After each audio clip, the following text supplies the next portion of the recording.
In terms of ghosts, absolutely, I think there are ghosts walking the planet. I don't know if I'd call them ghosts. Maybe spirits. If you're talking about someone who stays to, you know, have something done or do something that he couldn't get done, yeah, I think that's what I would believe in. I acknowledge that they are around.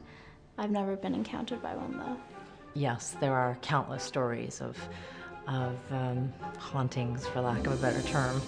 I grew up in Ohio, and a very small town. And my grandmother, she would talk about ghosts all the time. We worked in an abandoned mine, and our main set was where 39 miners, I believe, were killed in a landslide that turned up in the 19th century. There was one theater where that we played. I was on tour somewhere, and there had been a fire. And of course, they rebuilt the theater, but there had been a fire, and many people passed away in the seats. And those spirits were definitely there. You can feel them. There was a railroad that went by. Claims that there were times where she could see a brakeman's light going back and forth all by itself. No one connected to it, just the light going up and down the tracks. It was just this, like, just packed, and people were in like these period costumes. And you know, there's a couple times in the show where I can look up and notice what our audience is like.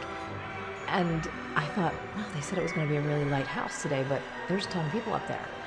And then I checked with the stage manager, and there was no one in the mezzanine that day. No one.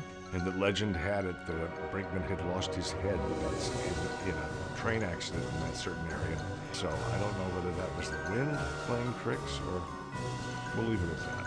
Ghosts are real. Be afraid. Or not. Or not.